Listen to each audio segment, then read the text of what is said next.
नमस्कार. मधुप्रवीज किचनमध्ये आपल्या सगळ्यांचं अगदी मनापासून स्वागत. मी माधवी. आजची ही रेसिपी अगदी खास रमजान ईदसाठी आहे. अगदी स्पेशल ती म्हणजे शीरकुर्मा. उद्या रमजान आहे आणि त्यानिमित्तानं आपल्या सगळ्यांना रमजान ईदच्या माझ्याकडून खूप खूप शुभेच्छा. रमजान ईदसाठी हा स्पेशल शीरकुर्मा कसा करायचा ते आज दाखवणार आहे. चला तर मग ह्याच्यासाठी साहित्य काय लागणार आहे ते आपण बघूया.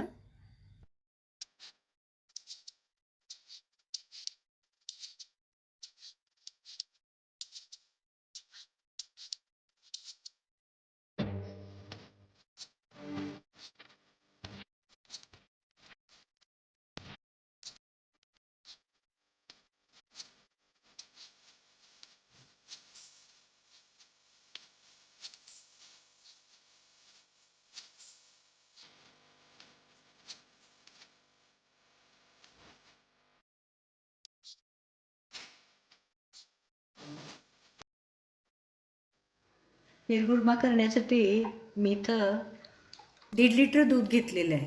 आता हे दूध आपण उकळून घेणार आहोत आणि थोडंसं आटवणारही आहोत. तर थोडी आता या दुधाला उकळी येऊ दे, तोपर्यंत आपण इतर तयारी करूया.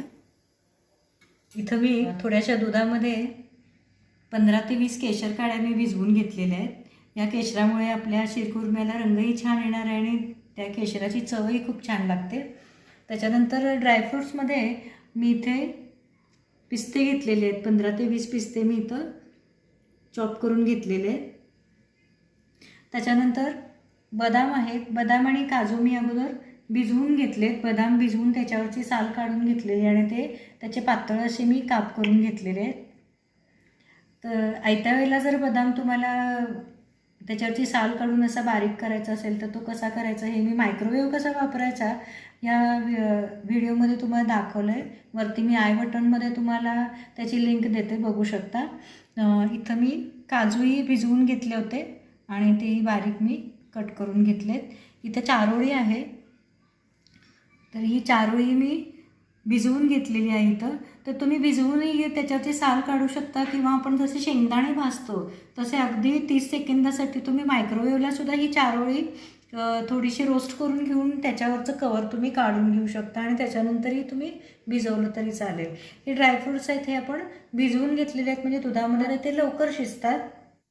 बघा दुधाला उकळी आलेली आहे. आता उकळी आल्यानंतर हे 10 मिनिटं मी दूध अजून गरम करून घेणार आहे, म्हणजे थोडंसं हे आटेल. हे फुल क्रीम दूध आहे. दूध उकळत असताना ह्याला वरती साय येते, त्यामुळं थोडंसं ढवळत राहायचं दूध. हे साय येऊन द्यायची नाही.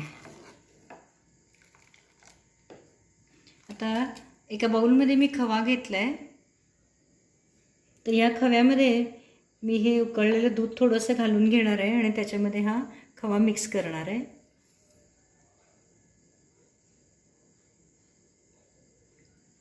थोडंसंच दूध घ्यायचं आहे.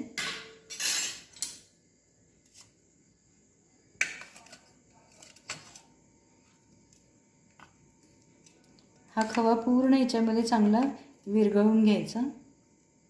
एकसारखी पेस्ट झाली पाहिजे तयार. हा जो खवा आहे हा अगदी ताजा असणं खूप गरजेचं आहे.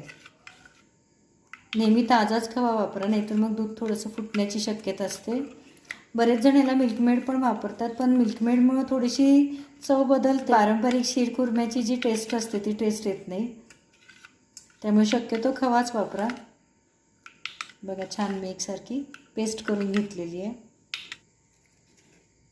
मी दूध आणखी एक 5 मिनटं उकळून घेणार आहे. दूध आटेपर्यंत आपण ड्रायफ्रूट्स तळून घेऊया. त्याच्यासाठी मी इथं 1 टेबलस्पून तूप घालून घेते. आता या तुपावरतीच आपण बदाम आणि काजू घेतलेले आहेत, आपण चॉप करून ते भाजून घ्यायचे. ड्रायफ्रूट्सचं प्रमाण तुमच्या आवडीनुसार तुम्ही कमी जास्त केलं तरीही चालेल.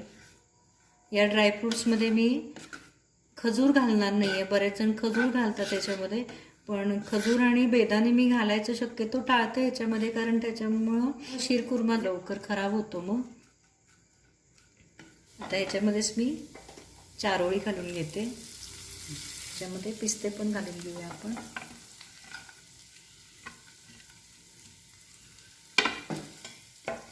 तुम्हाला जर बेदाणे आवडतच असतील याच्यामध्ये घालायला, तर आपले हे ड्रायफ्रूट्स आहेत ते भाजून झाल्यावरती अगदी सगळ्यात शेवटी तुम्ही बेदाणे घाला. जर तुम्हाला शीरकुर्मा 1-2 दिवसासाठी जर हवा असेल किंवा टिकवायचं असेल 1-2 दिवसासाठी, तर मात्र तुम्ही त्याच्यामध्ये खारीक आणि बेदाणे घालू नका. बघा सगळ्या ड्रायफ्रूट्सचा कलर किती छान दिसतोय. हे ड्रायफ्रूट्स आपण बदाम काजू जे आहेत ते भिजवून आपण कट करून घेतलेले आहेत. तर ते मग भिजवून घेतले की दुधामध्ये लवकर शिजतात. बघा भाजून झालेले आहेत. आता हे मी दुधामध्ये घालते.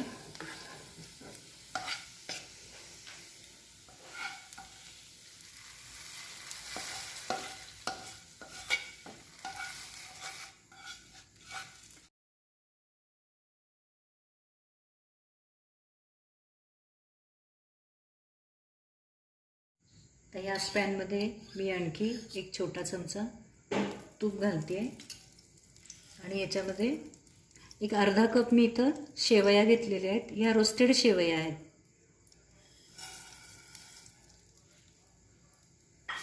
या अगोदरच रोस्ट केलेले असतात, त्यामुळे आपल्याला फारशा नाहीत रोस्ट कराव्या लागत. पण तरी थोड्याशा तुपावरती आपण अगदी मंद गॅसवरती आपण त्या भाजून घ्यायच्या आहेत. या खास शीरकुर्म्यासाठी म्हणून या शेवया मार्केटमध्ये आपल्याला मिळतात. खूप छान बारीक नाजूक असते ही शेवई. बघा अगदी हलकासा त्याचा रंग बदललेला आहे.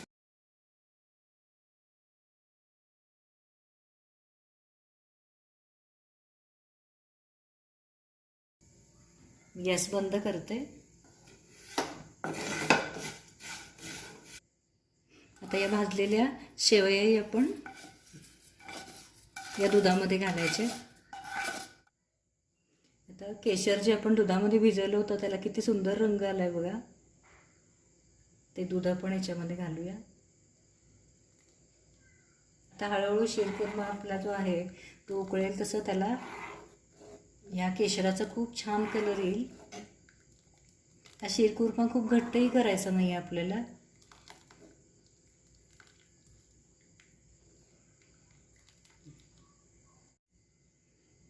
आता याच्यामध्ये आपण जो खव्याची पेस्ट करून ठेवलेली आहे ती घालूया. खवा का घालायचं तर नाही, आपल्याला मग 3-4 लिटर दूध आटवून मग 1 लिटर करावं लागतं. त्याच्याऐवजी खवा घातला तर शीरकुर्मा लवकर दाट होतो. आता आपण ह्याला थोडा वेळ आणखी उकळी आणूया आणि मग आपण याच्यामध्ये साखर घालायची आहे.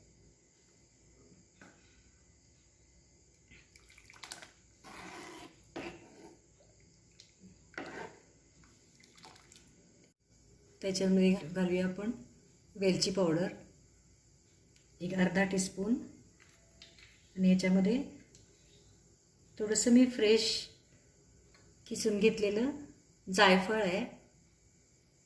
या जायफळामुळे सुद्धा आपल्या शीरकुर्म्याला खूप छान वास येणार आहे.